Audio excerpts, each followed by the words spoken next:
কিন্তু আগে আমি বলছি, আগে কিন্তু ওই যে প্রাণভোমরাটা আছে ওটাকে ধরতে হবে, নইলে কিন্তু দৈত্য আপনারা মারতে পারবেন না। পিন্টু মণ্ডল বলে কোনো ব্যক্তি নেই। আমি আবার বলছি, পিন্টু মণ্ডল বা টুলু মণ্ডল বলে কোনো ব্যক্তি নেই। এই ব্যক্তির নাম হলো শিক্ষা দিতে এসেছিল, আমরা পাল্টা শিক্ষা দিয়ে দিয়েছি। 4 বছর আমাদেরকে বোঝাতে আসি পশ্চিমবঙ্গের যে সবচেয়ে বড় ক্রিমিনাল ফ্যামিলি, আমি নাম নিচ্ছি না, এ তাদের কাজ, এবং তারা মেনে নিতে পারছে না যে তারা হেরে গেছে। কিন্তু উনি মোটামুটি অক্লান্তভাবে, মানে উনি তো বিরোধী নেতা, উনি তো দলের সভাপতি না, কিন্তু উনি কিন্তু অক্লান্তভাবে 5টা বছর একটা দিন উনি রেস্ট নেননি। ফলে টার্গেট তো ওনাকে, মানে নো ডাউট ওনাকে লোকে টার্গেট করবে। খুব সাবধান, মানে এরা ভয়ঙ্কর, এরা যে কোনো অন্যায় কাজ করতে পারে।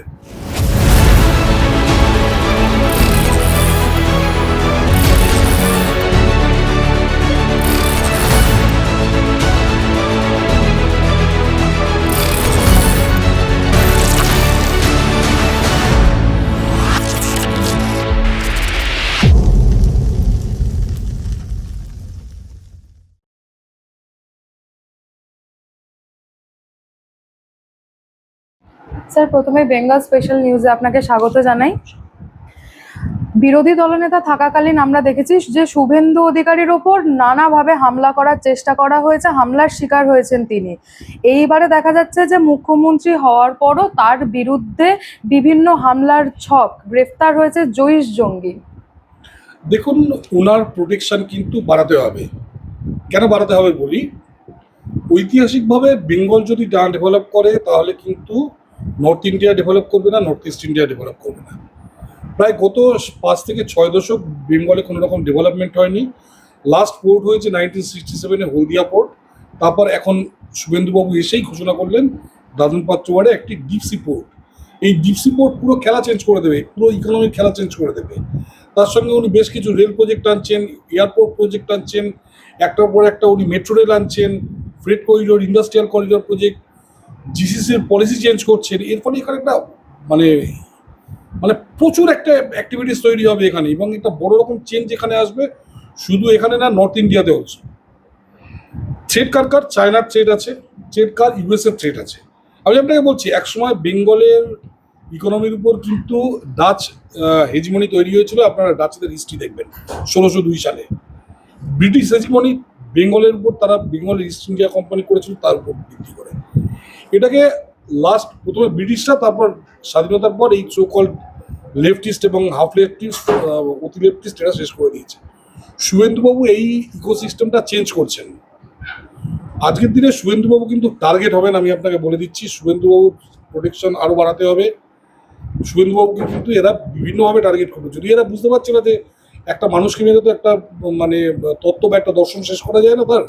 হ্যাঁ, সে তো ধরুন অনেক বড় বড় মানুষকে ইয়ে করেছেন, তারপরে তো হয় না। কিন্তু তবুও যারা নাকি খুনের বিশ্বাস করে, খুন খারাপিতে বিশ্বাস করে, ওনার প্রোটেকশন বাড়ানো দরকার। কারণ উনি একটা বড়, দেখুন, একটা লোক ক্ষমতায় এসে বাজেট পেশ করার আগে ওনার কাছে কোনো নীতি আয়োগ নেই, কোনো প্ল্যানিং কমিশন নেই। সেই অবস্থায় বাজেট পেশ করার আগে এতগুলো, মানে প্রায় 1.5 লক্ষ কোটি টাকার প্রজেক্ট স্যাংশন করেছেন। এডুকেশনের ক্ষেত্রে বড় প্ল্যানিং আনছেন, হেলথে বড় প্ল্যানিং এনেছেন, মানে এটা বাজেট পেশ করার আগে। তা সেই লোকটা আগামী দিনে কোথায় যেতে পারে, এবং সেই জন্য উনি কিন্তু টার্গেটে থাকবেন। সেন্ট্রাল গভর্নমেন্টকে মানে লক্ষ্য রাখতে হবে, এবং ওনার কিন্তু সিকিউরিটি বাড়াতে হবে। আজকে আমি খবরে দেখলাম যে সিকিউরিটি বোধহয় বাড়িয়েছে। এই জয়েশ জঙ্গি, ওই যে একটা ছেলে আর একটা মেয়ে ধরা পড়ছে কোথায় বর্তমানে, কিন্তু এটা ডে ওয়ান থেকে এটা করা উচিত ছিল। মানে আমি বলছি, মানে খুব সাবধান, মানে এরা ভয়ঙ্কর, এরা যে কোনো অন্যায় কাজ করতে পারে।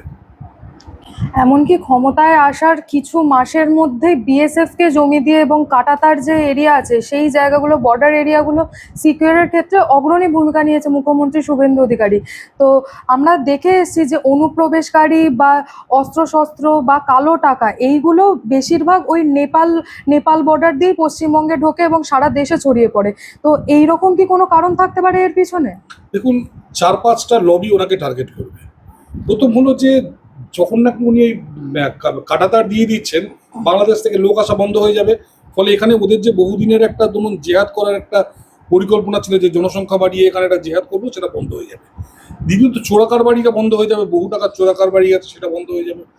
তৃতীয়ত এখানে মিডিয়ার একটা নেক্সাস আছে, এখানে একাডেমিশিয়ানদের একটা নেক্সাস আছে, এখানে বুদ্ধিজীবীদের একটা নেক্সাস আছে। এই যে নেক্সাসগুলো, এগুলো কিন্তু রাতারাতি একটা ফ্রি মার্কেট এসে ভেঙে যাবে। আজকে গত 50 থেকে 60 বছর এখানকার ক্যাপিটাল মার্কেট, লেবার মার্কেট এবং ল্যান্ড মার্কেট আর্টিফিশিয়ালি কন্ট্রোল করতো জেহাদিরা এবং আপনার বামপন্থীরা। এই জায়গাটা উনি ভেঙে গুড়িয়ে দিচ্ছেন। একটা জিনিস মনে রাখতো, ওনার উপর কিন্তু অ্যাটাক আসবে, কারণ এখানে অনেকগুলো স্টেক হোল্ডার আছে যাদের নাকি যারা বসে খাচ্ছিল, যাদের জন্য এখানকার বেস ব্রেন যারা, তারা রাজ্য ছেড়ে চলে যাচ্ছিল, সবচেয়ে কর্মঠ লোকেরা তারা এখান থেকে চলে যাচ্ছিল, পরিযায়ী হয়ে যাচ্ছিল। আজকে সেই জায়গাটা যারা দখল করছিল তাদের মনে রাখতে হবে তারা কিন্তু, তাদের কাছে উনি কিন্তু প্রধান শত্রু। যে মানুষটি উইদাউট নীতি আয়োগ, উইদাউট প্ল্যানিং কমিশন এত কিছু কাজ করতে পারে, এত কিছু মানে যুগান্তকারে চিন্তা ভাবনা করতে পারে, সেই মানুষটি টার্গেট হবেন। এবং সেন্ট্রাল গভর্নমেন্টের উচিত, যদি আপনারা নর্থ ইন্ডিয়াকে বাঁচাতে চান, যদি নর্থ ইস্ট ইন্ডিয়াকে বাঁচাতে চান এবং যদি বেঙ্গলকে বাঁচাতে চান, তাহলে শুভেন্দুবাবুকে সঠিক প্রোটেকশন দিতে হবে। মুখ্যমন্ত্রীর বাবা শিশির অধিকারী তিনি জানিয়েছিলেন যে এই ধরনের আশঙ্কার কথা তারা আগে থেকেই জানতো, 3 মাস আগে থেকে তারা জানতো। ভারত সরকারের সিক্রেট সার্ভিস তাদের নাকি অ্যালার্ট করেছিল। তখন তো মানে 3 মাস আগে বলতে তখনও সরকার তো গঠন হয়নি, তার আগে থেকেই তাহলে শুভেন্দু অধিকারীর ওপর থ্রেট ছিল। দেখুন, নইলে ওই ছেলেটিকে মারলো কেন? ওই যে ওই ওনার যে চন্দ্রনাথ রথ, চন্দ্রনাথ রথ, যে ওকে মারলো কেন? তাহলে এই ঘটনার সাথে চন্দ্রনাথ রথের একদম, ঘটনার কি আমি আপনি? বলছি চন্দ্রনাথ রথকে কারা মেরেছে আমি এখনো জানি না কারা মেরেছে। শুনলাম তৃণমূলের একজন এমএলএ জড়িত আছে এবং সে নাকি কোন প্রভাবশালী ভাইপোর সঙ্গে জড়িত আছে, এবং তারা কিন্তু এর আশেপাশে যে লোকগুলো আছে সেই লোকগুলো কিন্তু এই খবরই হিসাবে কাজ করতো। দেখুন, একটা মানে আজকে 4 তারিখে আমরা জিতেছি, আমরা যদিও কনফিডেন্ট ছিলাম জিতবো। রাজ্যের বহু মানুষ সারা পৃথিবী থেকে এসছেন ভোট দিতে, বা সারা ভারত থেকে মানুষ ভোট দিতে এসছে, 92% হিন্দু বাঙালি ভোট দিয়েছে। কিন্তু একটা জিনিস মনে রাখতে হবে, একটা দল কিন্তু আশা করেনি যে এখানে হেরে যাবে, এবং এই যে জয়ের অন্যতম মূল কাণ্ডারি কিন্তু এই শুভেন্দু অধিকারী। আপনাকে মনে রাখতে হবে, শুভেন্দুবাবু প্রতিদিন, আজকে সকালবেলা দক্ষিণ 24 পরগনা, দুপুরবেলা হুগলি, সন্ধ্যেবেলা বর্ধমান, 3টে করে জেলা উনি রোজ ঘুরতেন। সকালবেলা দেখলাম পাঁশকুড়া, বিকেলবেলা দেখলাম উনি এখানে চলে এসেছেন।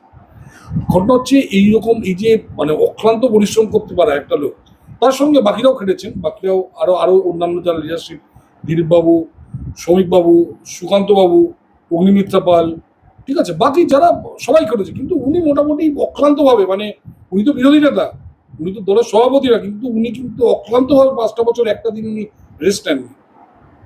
ফলে টার্গেট তো ওনাকে, মানে নো ডাউট ওনাকে লোকে টার্গেট করবে, এটা তো বুঝতে হবে। এটা ওনাকে আমাদের সতর্ক রাখতে হবে, আমাদের সবাইকে শুভেন্দুবাবুকে প্রোটেকশন দিতে হবে, এটা আমাদের সবার দায়িত্ব।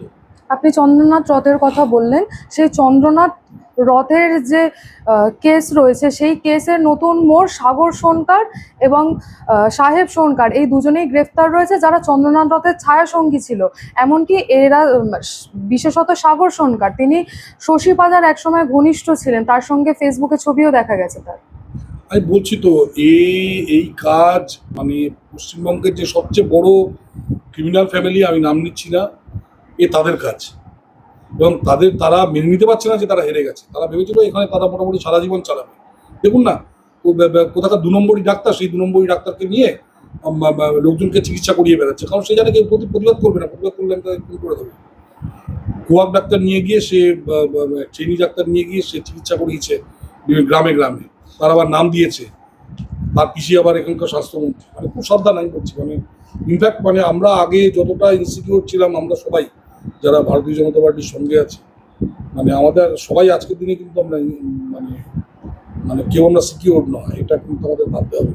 তাহলে কি তৃণমূলের পরাজয়টাই আপনি এই ঘটনার পিছনে একটা কারণ হিসেবে দেখছেন? অবভিয়াসলি, আর কোনো কারণই থাকতে পারে না। তৃণমূল মানে একা তৃণমূল না, আপনারা একটা জিনিস ভুল করছেন। তৃণমূল মানে একা তৃণমূল না, তৃণমূল মানে দীপঙ্কর ভট্টাচার্য, CPIML। তৃণমূল মানে বাংলাদেশের জামাতিরা, যারা নাকি বাংলাদেশ বর্ডার অনুযায়ী পুরো অধিকাংশ আসন পেয়েছে। তৃণমূল মানে একা তৃণমূল না, তৃণমূল মানে এখানে যে সো কল্ড অধ্যক্ষ থেকে শুরু করে উপাচার্য, যে গ্যাং, রেজিস্ট্রার এটসেট্রা, যে গ্যাং, তারা কোটি কোটি টাকা যারা এডুকেশন সেক্টর থেকে চুরি করেছে।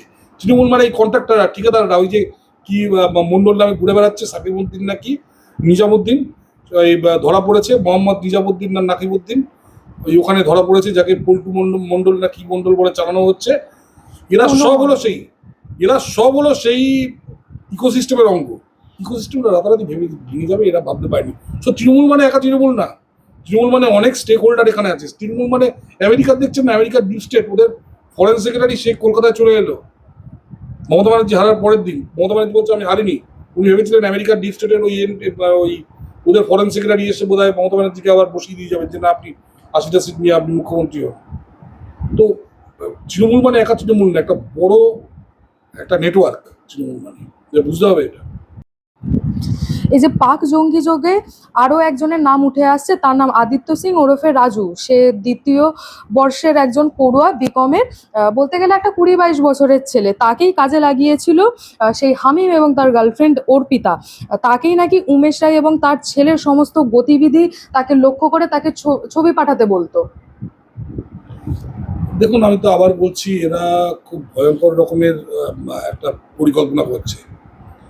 এরা তো গণতন্ত্রে বিশ্বাস করে না। আপনি দেখুন, 57টা মুসলিম কান্ট্রি, কোথাও গণতন্ত্র নেই। আপনি যে কটা কমিউনিস্ট কান্ট্রি আছে, কোথাও কোনো গণতন্ত্র নেই। এরা গণতন্ত্রে বিশ্বাস করে না। এরাই মার ধার এটসেট্রা, কিন্তু ওরা বুঝতে পারছে না যে ভারতবর্ষ তো সেরকম দেশ না। এরা ভাবছে যে আমরা শুভেন্দুবাবুর প্রতি প্রতিশোধ নেবো আমরা, এইভাবে এরা ইয়ে করছে। কিন্তু যেটা ঘটনা হচ্ছে যে আমাদের এনআইএকে আরও সতর্ক হতে হবে। পশ্চিমবঙ্গে কিন্তু একটা বড় জনসংখ্যা কিন্তু এদের সঙ্গে মিশে গেছে। বিভিন্ন মাদ্রাসায় কিন্তু হাজার হাজার ডেডিকেটেড জিহাদি তৈরি হয়েছে। এবং এই ব্যাপারে কিন্তু সব কিছু যে আপনারা মানে টেলিফোন ট্র্যাক করে বা ইলেকট্রনিক ট্র্যাক করে পাবেন তা নয়। এটা কিন্তু মানে আরও গভীরভাবে জিনিসটাকে ভাবতে হবে। আমরা কিন্তু বারুদের উপর বসে আছি, এটুকু আমি বলতে পারি। আমি বারুদের উপর বসে আছি। নইলে দেখুন, একটা বাঙালি মেয়ে সে কী করে এদের ট্র্যাপে গিয়ে পড়লো। শুনলাম তাকে নাকি হিন্দু নামেও খেলাতো ব্যাপারটা। এখন এখানে এই যাদবপুরে ধরুন নকশালদের শিক্ষা দেয়, আমাদের শিক্ষা দিতে এসেছিল, আমরা পাল্টা শিক্ষা দিয়ে দিয়েছি। 4 বছর আমাদেরকে বোঝাতে আসেনি। কিন্তু যারা বোকা তাদের বোঝায়, তাদের ব্রেন ওয়াশ করে। তো আমরা বসে আছি কিন্তু এর উপর। এবং শুধু এদের ধরলে হবে না। এই যে আজকে আপনারা কালকেই বোধ হয় স্বরাষ্ট্রমন্ত্রী বলেছিলেন যে বেঙ্গল নকশাল ফ্রি হয়ে গেছে। বেঙ্গলের আসল নকশাল তো বসে আছে যাদবপুর বিশ্ববিদ্যালয়ে, আসল নকশালরা বসে আছে শিবপুর বি কলেজে, আসল বসে আছে ইন্ডিয়ান স্ট্যাটিস্টিক্যাল ইনস্টিটিউটে বরানগরে, প্রেসিডেন্সি কলেজে বসে আছে আসল নকশালরা এখানে নেই। আপনারা ছত্তিশগড়ের মতো নকশাল পাবেন না। নকশালরা টালিগঞ্জ ফিল্ম ইন্ডাস্ট্রিতে বসে আছে। নকশালরা বিভিন্ন সংবাদপত্রে সম্পাদক হয়ে বসে আছে। এখানে কিন্তু আমি বলছি আগে কিন্তু ওই যে প্রাণভোমরাটা আছে ওটাকে ধরতে হবে, নইলে কিন্তু দৈত্য আপনারা মারতে পারবেন না।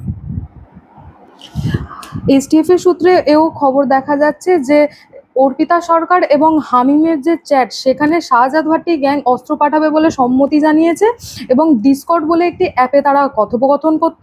এইভাবেই তারা এই হানি ট্র্যাপ বিষয়টি চালিয়ে গেছে। মানে এইরকম অস্ত্রশস্ত্র আমদানির বিষয়টা আছে, এখানে তো সাধারণ মানুষের নিরাপত্তার বিষয়টাতেও প্রশ্ন উঠে আসছে। হানি ট্র্যাপ একটা বহুদিনের একটা অস্ত্র। ইভেন রাজীব গান্ধী যে মারা গেছিলেন সেখানেও একজন আমাদের ইন্ডিয়ান সিকিউরিটি পার্সোনাল, হি ওয়াজ হানি ট্র্যাপড। তো এটা একটা অনেক পুরনো অস্ত্র। তো এখানে মানে যদি কেউ এই ব্যাপারে পা দেয়, এবং বহু লোকের মধ্যে এই ধরুন আমাদের ষড়রিপু কাজ করছে, তো দলের মধ্যে যারা নাকি এইভাবে ট্র্যাপড হচ্ছে এটসেট্রা, তাদের কিন্তু দলের কার্যকারী ইয়ে থেকে সরাতে হবে। মানে খুব ডেডিকেটেড লোক ছাড়া এরকম লোভী লোক হলে তাদের কিন্তু দলের কোনো কাজে রাখা যাবে না। এটা আগামী দিনে কিন্তু আমি বলছি আমি আবার বলছি, আমরা খুব ভয়ঙ্কর জায়গায় আছি। তো হানি ট্র্যাপ আজকে একজনকে আপনি ধরেছেন, এরকম আরও অনেকে কিন্তু করার জন্য রেডি হয়ে আছে। We need to be কশাস।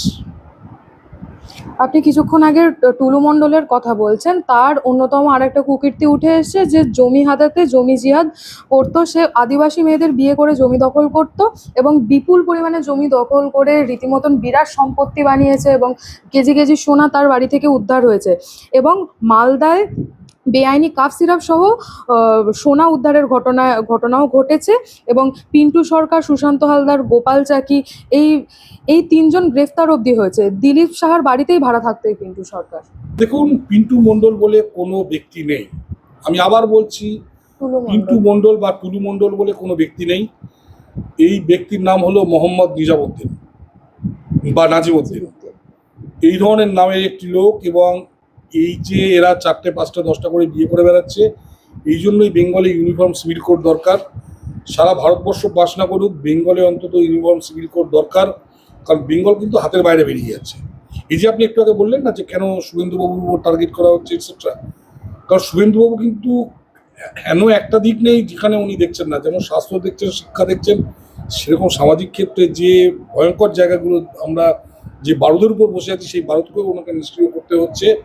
এবং তার জন্য প্রথম আমাদের যেটা দরকার ইউনিফর্ম সিভিল কোড পাস করানো, নইলে এই নাজিমুদ্দিনের মতো লোকজন আগামী দিনে আরও এই আদিবাসী মহিলাদের ট্র্যাপ করবে বা এটসেট্রা। তবে একটা ভালো খবর বলি, শুভেন্দু অধিকারী মহাশয় একলব্য স্কুল এখানে নিয়ে আসছেন বেঙ্গলে, যেটা নাকি না বুদ্ধদেববাবু, না জ্যোতিবাবু, না মমতা ব্যানার্জি এনেছেন। একলব্য স্কুলে এখানে এসটি যে মানে আমাদের সকল আদিবাসী যে ছেলে মেয়েগুলো আছে তাদের হোস্টেলে রেখে ভালো, আপনি যেরকম দেখছেন খুব সুন্দর খাবার দিচ্ছে আপনার এখানে ইসকনে, সেই ধরুন খুব ভালো খাবার দিয়ে, তাদের পুষ্টিকর খাবার দিয়ে তাদের লেখাপড়া শেখানো হবে আগামী দিনে, যাতে আমাদের রাজ্যের এসটি ছেলেরা আইএস আইপিএস থেকে শুরু করে আইআইটি নিট এটসেট্রা এক্সামে যাতে তারা চান্স পায়। ফলে আগামী দিনে এদের উপর কিন্তু বেশি কিছু করা যাবে না, এদের আমরা কয়েক বছরের মধ্যে একটা খুব ভালো একটা মানে জায়গায় নিয়ে চলে যেতে চলেছি। যেরকম মিনা কমিউনিটি আপনারা দেখেছেন, তারাও এসটি, কিন্তু তারা আজকে সব আইএস আইপিএস। আমাদের এখানকার যে ছেলেমেয়েরা আছে সাঁওতাল এটসেট্রা, তারাও কিন্তু আগামী দিনে একটা ভালো জায়গায় যাবে এবং সেই চেষ্টা কিন্তু আমাদের মুখ্যমন্ত্রী করছেন। কিন্তু এই যে মালদার ঘটনায় পিন্টু সরকার গ্রেফতার রয়েছে, সে তো দিলীপ সাহার বাড়িতে ভাড়া থাকতো, সেই দিলীপ সাহা তৃণমূলের কর্মী, তাহলে তার বাড়িতে ভাড়া থাকতো, নিশ্চয়ই দিলীপ সাহা সমস্ত কিছুই জানতেন। রতনে রতন চেনে, শুয়োরে চেনে প্রচুর, যেমন লোক তেমন লোকের বাড়িতে ভাড়া থাকবে, খুব স্বাভাবিক যে সে এর বাড়িতে ভাড়া থাকবে, তৃণমূলের কোনো নেতার বাড়িতে ভাড়া থাকবে, এতে আশ্চর্য হওয়ার কিচ্ছু নেই। একদম নিশ্চয়ই জানতো। এরা তো, আমি বলছি, তৃণমূল তো একটা পার্টি না, তৃণমূল একটা কোনো আদর্শহীন নীতিহীন কতগুলো জঙ্গি গোষ্ঠী, দেশদ্রোহী, তাদের একটা কংগ্লোমারেট। তো এরা কোনো পার্টি না, এরা যে কোনো অন্যায় করতে পারে। একটু অন্য প্রসঙ্গে আসি। চিকিৎসার জন্য বরাবর আমরা দেখেছি যে বিদেশ যেতে চেয়ে আদালতের কাছে আর্জি জানিয়েছে অভিষেক ব্যানার্জি, কিন্তু বরাবরই হাইকোর্ট সেই মামলা সেই আবেদন খারিজ করে দেয় এবং তাকে এসএসকেএমে চিকিৎসার জন্য বলেন। এবার তিনি পৌঁছালেন সুপ্রিম কোর্টে এবং সুপ্রিম কোর্ট থেকে তাকে বলা হয় যে হাইকোর্টে যেতে, এবং এক সপ্তাহের মধ্যে হাইকোর্টকে মামলা শুনানি করতে বলল সুপ্রিম কোর্ট। প্রথম কথা হচ্ছে যে একজন সুপ্রিম কোর্টের প্রথম জিজ্ঞেস করা উচিত ছিল, অভিষেক ব্যানার্জি সারা জীবন চাকরি করলো না, মমতা ব্যানার্জিরা নাকি গরিব ছিল, তারপরও সেই অভিষেক ব্যানার্জি কি করে শুধুমাত্র ডাক্তার দেখানোর জন্য সুপ্রিম কোর্টে যায়। দ্বিতীয়ত, আমরা যদি সুপ্রিম কোর্টে যাই, আমাদের কি বলবে হাইকোর্টকে যে তাড়াতাড়ি করুন, তাড়াতাড়ি শুনানি করুন? কেন সুপ্রিম কোর্টের তারা হচ্ছে? তৃতীয়ত হচ্ছে, স্বাস্থ্যমন্ত্রী ছিলেন মমতা ব্যানার্জি, এমন একটা মেডিকেল সিস্টেম বানাতে পারলেন না যেখানে নাকি তার ভাইপোর চোখের চিকিৎসা হতে পারে। সবচেয়ে বড় কথা হচ্ছে, ও দেশ থেকে পালানোর চেষ্টা করছে। বিচার ব্যবস্থা যদি এ ব্যাপারে হেল্প করে, আমি আবার বলছি, স্পেনের যেমন বিচার ব্যবস্থা একটা ভুল সিদ্ধান্ত নিয়ে, ভুল একটা রায় দিয়ে পুরো স্পেনবাসীকে, পুরো ইউরোপবাসীকে বিপদে ফেলে দিয়েছে। আমাদের বিচার ব্যবস্থা, আমাদের মাননীয় বিচারকরা, তারা যদি এদের পারমিশন দেন বিদেশে যাওয়ার, তাহলে কিন্তু আমি বলবো যে তারাও কিন্তু আমাদের একটা বড় অন্যায়কে তারা মানে এনকারেজ করবেন, সোজাসুজি না, ঘুরিয়ে তারা একটা পক্ষান্তরে একটা অন্যায়কে এনকারেজ করা হবে। কারণ একবার বিদেশে গেলে এই অভিষেক ব্যানার্জি আর ফিরে আসবে না। এই তৃণমূল সরকার এখন বাংলা থেকে চলে গেছে, একটা বিরাট রদবদল হয়েছে এবং তৃণমূলের মধ্যেও ভাঙন দেখা গেছে। তো এখন প্রশ্ন উঠছে যে তৃণমূলের যে এতদিন ধরে লোগো, সেই লোগো ব্যবহার করবে কারা? নতুন তৃণমূল নাকি পুরনো তৃণমূল? এই প্রসঙ্গে মমতা ব্যানার্জি বলছে, কোর্টে মামলা লড়বো, যদি হেরেও যাই নতুন লোগো নিয়ে দল করব। লোগো তার রেডি আছে। লোগোটা কি শীতকাঠি? আগে শীত কাটতো না, শীতকাঠি খুব ভালো। এটা ভানু বন্দ্যোপাধ্যায় বলেছেন, একদম সবাই বলবে যে আপনাদের মতো সত্য কথা। মমতা ব্যানার্জি তো এমনিও বলেন যে ওনার নাকি কথার নড়চড় হয় না, যে জন্য উনি বলেছিলেন এসিজেড দেবো না, এসিজেড দেননি। উনি বলেছেন জমি দেবো না, জমি দেননি। পশ্চিমবঙ্গে কোনো ডেভেলপমেন্ট হয়নি, কিন্তু ওনার কথা রেখেছেন। ঠিক সেরকম আগামী দিনে নতুন ওনার যে তৃণমূল কংগ্রেস আছে, তারা শীতকাঠি চিহ্ন নিয়ে ভোটে নামতে পারেন। লোককে স্টেট দেখাবে যে আমি শীত কাটবো এবং আপনার ঘরে যা যা আছে সব নিয়ে আমরা এখান থেকে পালাবো। যেরকমভাবে শিক্ষার্থী নিয়ে লোকে চুরি করে, তো তৃণমূল কংগ্রেসের যারা আছে সবাই শিক্ষার্থী নিয়ে নামবে না, ঠিক আছে? পেটো ফেটো নিয়ে নামতে পারে, পেটো, বোমা, ভোজালি, ছুরি, যা ইচ্ছে নিয়ে নামতে পারে, তবে শিক্ষার্থীটা সবচেয়ে অ্যাপ্রোপ্রিয়েট আমার মনে হয়। তৃণমূলের ভাঙনের পর আমরা দেখেছি যে তৃণমূলের যে 3টে ব্যাংক অ্যাকাউন্ট ছিল, সেই 3টে ব্যাংক অ্যাকাউন্ট ফ্রিজ হয়ে যায়। তারপর কোর্ট সেখানে বলে যে ইন্সপেক্টর দেবেন এবং ইন্সপেক্টর ঠিক করবে সেই তৃণমূলের যে টাকাটা ছিল সেই টাকাটা কাজে লাগাতে পারবে। তাহলে কোন তৃণমূল সেই তৃণমূলের টাকা কাজে লাগাতে পারবে? প্রশ্ন উঠছে। সেটা ঠিক করুক কে। আসল তৃণমূল এখন তো 3-4টে তৃণমূল হয়ে গেছে, ঠিক আছে, আগে যারা নাকি 15-20 লক্ষ লোক আনতে তারা 5-6 হাজার লোক নেই, তারা যে যার ক্রেডিট নিচ্ছে, সেটা কী করুক আমরা কী করে বলবো। তবে ওই ব্যাংকে যা আছে সে নগণ্য টাকা, এবং নইলে আজকে অভিষেক ব্যানার্জি যে বিদেশে যাচ্ছেন কার টাকায় যাচ্ছে, কীভাবে যাচ্ছে, কোথায় টাকা পড়ে যাচ্ছে সেটা আমাদের দেখতে হবে। এতদিন তো সরকারের পয়সায় বা পার্টির পয়সায় চলতো, তো আসল টাকাটা কোথায় আছে সেটা ওটা মানে 0.0001% না যে টাকাটা ব্যাংকে আছে। আর একটা যে বিষয় উঠে আসছে যে মহিলা চিকিৎসকের ধর্ষণ ও খুনের তদন্তে আরজি কর মেডিকেলে তদন্তকারী দল এসে ঘটনাস্থল পরিদর্শনের জন্য পৌঁছালো সিবিআই এসআইটি। আরজি কর মেডিকেলে নতুন তদন্তকারী অফিসার সন্দীপনী গর্গ ও সিবিআই এর জয়েন্ট ডিরেক্টর অনুরাগ কুমার। এবারে কি তাহলে আরজি কর মামলার জট খুলতে পারে? আমি কোনো গ্যারান্টি দিচ্ছি না, আমি কোনো গ্যারান্টি দিচ্ছি না। সিবিআইয়ের উপর আমার খুব একটা ভরসা নেই, আমি আগেই বলছি। সিবিআই সেন্ট্রাল অর্গানাইজেশন হোক বা ইন্ডিপেন্ডেন্ট অর্গানাইজেশন হোক, গতবার সিবিআই যেভাবে ডুবিয়েছে, যতক্ষণ রেজাল্ট না বেরোচ্ছে আমি কিছু বলতে পারবো না। মানে এদের প্রতি আমার সেই ভরসা নেই, যেহেতু গতবার এরা ফেল করেছে। আগে রেজাল্ট বেরোক তারপর আমি বলতে পারবো। কিন্তু এই যে ভোটের আগে এরকমই তো বলা হয়েছিল যে বিজেপি ক্ষমতায় আসলে আরজি কর ফাইল খুলবে, সঠিক তদন্ত সেই হবে, জন্য হয়তো বিচার হবে। অফিসার চেঞ্জ করা হয়েছে, সেই জন্য অফিসার চেঞ্জ করা হয়েছে, গভর্নমেন্ট আবার চেষ্টা করছে। এবার হয়তো এদের ভয় দেখাতে, গতবার হয়তো ভয় দেখাতেও পারে, এবার সে ভয়টা দেখাতে পারবে না। এবার ফ্রি এবং গতবার যেটা হয়েছিল কেউ যেচে এসে সাক্ষী দেননি, এবার অনেকে এসে সাক্ষী দিতে পারবেন, কারণ মমতা ব্যানার্জি ক্ষমতায় নেই। তো ফলে পরিস্থিতি অনেকটা চেঞ্জ হয়েছে। শুধু তাই না, নির্মল ঘোষের ছেলে জেলে গেছে, তারপর ধরুন আরও অন্যান্য এতদিন যারা ভয় পেতেন তারা বেরিয়ে এসে যদি সাক্ষী দেন বা অন্যান্য যদি এভিডেন্সগুলো পাওয়া যায়, তাহলে হয়তো এবার রেজাল্ট হতে পারে। তবুও যতক্ষণ রেজাল্ট না পারে আমি কিছু বলতে পারছি না। তো কিন্তু একটা কথা বলি, মুখ্যমন্ত্রীর উপর ভরসা রাখুন। উনি তো কথা দিয়েছেন, হয়তো উনি বা আমাদের দল তারা হয়তো চেষ্টা করবে। আমরা তো শেষ চেষ্টা করে যাবো যাতে নাকি এই অন্যায় যেটা আছে এই অন্যায়ের একটা প্রতিকার হোক। এবং যেটুকু শুনতে পাচ্ছি যে মমতা ব্যানার্জির কোনো এক ভাইপো কার্তিক ব্যানার্জির ছেলে নাকি এই খুনের সঙ্গে জড়িত। এবার এতদিন কেউ বলতে সাহস পায়নি, আজকে মানুষ বলুক, এগিয়ে আসুক। দেখুন একটা কথা, আরজি করের যে ডাক্তাররা আছে সেই ডাক্তাররা যদি সত্যি কথা না বলেন তাহলে কি করে বেরোবে? সেই সময় ডাক্তাররা কেউ সত্যি কথা, ডাক্তাররা আন্দোলন করলেন নেই করলেন, কিন্তু ডাক্তাররা সবাই ভয় পেয়েছেন, কারণ ডাক্তাররা জানেন যে সত্যি কথা বলবে তাকে খুন করে দেওয়া হবে। যে জন্য ডাক্তাররা কেউ সত্যি কথা বলেননি। আজকে ভয় চলে গেছে, ভরসা এসছে। আজকে সবাই এসে আসুন সত্যি কথা বলুন তাহলে বেরোবে। কিন্তু ডাক্তারদের এগিয়ে এসে সত্যি কথা বলতে হবে, ওখানকার যারা স্টাফ আছে তাদের সত্যি কথা বলতে হবে। তারা সত্যি কথা বললে তবেই, নইলে তো এমনি তো মানে হাওয়ায় হাওয়ায় হয় না কোনো তদন্ত। সবাই যদি মুখ বন্ধ করে থাকে সিবিআই কী করে তদন্ত করবে? তাদের আগে তো জাদুদণ্ড নেই। নির্বাচনের আগে তৃণমূলের তরফে বলা হতো বারবার যে বিজেপি ক্ষমতায় আসলে মাছ মাংস খাওয়া বন্ধ করে দেবে, বাংলায় কথা বলা বন্ধ করে দেবে। অপরদিকে আমরা বাদল অধিবেশনের একদম প্রথম দিনে দেখেছি সে শুভেন্দু অধিকারী বাংলা ভাষাকে প্রশাসনিকভাবে স্বীকৃতি দিয়েছে। বিষয়টাকে কিভাবে দেখছেন? দেখুন, বাংলা ভাষার সবচেয়ে বড় শত্রু তারা যারা বাংলা মিডিয়াম শিক্ষা ব্যবস্থাটাকে নষ্ট করে দিয়েছে। দেখুন, আমরা যখন ছোট ছিলাম আপনাকে আমি ব্যাপারটা বুঝিয়ে বলি। বিফোর 1991 ভারতবর্ষে প্রাইভেট সেক্টর বলতে কিছু ছিল না। ভালো চাকরি বলতে গভর্নমেন্ট সেক্টর। গভর্নমেন্টের ক্লাস 1 অফিসাররা ইভেন তাদের ছেলে মেয়েদের বাংলা মিডিয়ামে পড়িয়েছে। আজকের দিনে গভর্নমেন্টের ক্লাস 1 অফিসার দূরে কথা, গভর্নমেন্টের 4th ক্লাস স্টাফ সেও বাংলা মিডিয়ামে ছেলেকে পড়ায় না। এই পরিস্থিতির জন্য সম্পূর্ণভাবে দায়ী হলো গত 49 বছরের কুশাসন। যারা নাকি বাংলা মিডিয়াম সিস্টেমটা তুলে দিল, যারা নাকি ছেলে মেয়েকে বাংলা মিডিয়াম থেকে ভাগিয়ে দিল, মানে কিছু লোক যাদের পয়সা আছে তারা ইংলিশ মিডিয়ামে পড়ছে আর বাংলা মিডিয়ামে ছাত্রছাত্রী কেউ নেই, তাহলে বাংলা ভাষাটা কী করে বাঁচবে? যারা বাংলা ভাষার এত বড় শত্রুতা করলো, এবং শুধু তাই না, আজকে একটা টাইমে এমন হয়েছিল গুগল থেকে শুরু করে বিভিন্ন জায়গায়, গুগল, মাইক্রোসফট, ফেসবুক থেকে শুরু করে বিভিন্ন যে ইন্টারন্যাশনাল প্ল্যাটফর্ম, সেখানে যে বাংলাটা বলা হতো সেখানে দেখা গেল অর্ধেক উর্দু ছিল।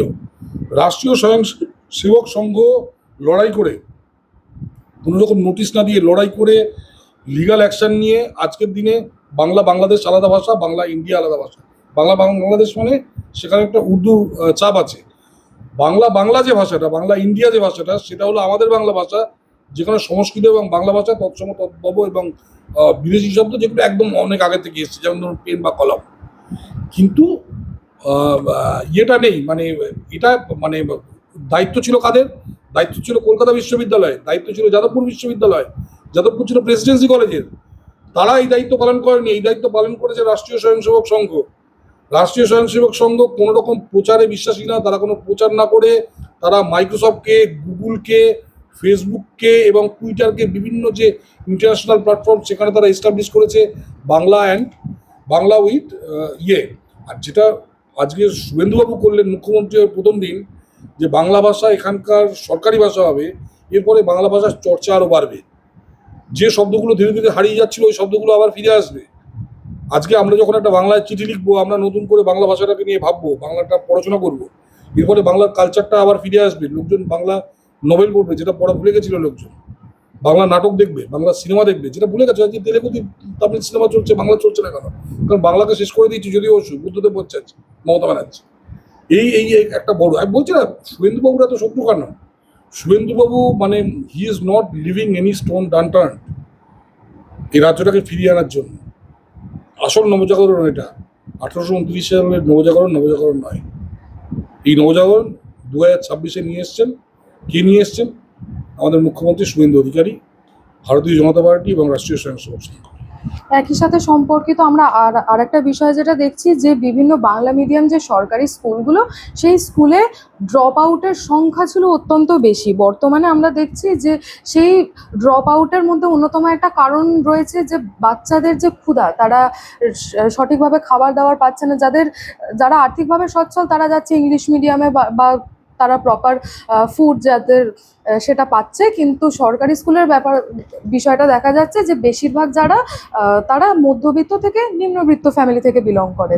তো এই ক্ষেত্রে দেখা গেছে যে মিড ডে মিলের যে ব্যবস্থা, সেই ব্যবস্থাটা অব্যাহত রেখে শুভেন্দু অধিকারী সেই দায়িত্ব দিল ইসকনকে।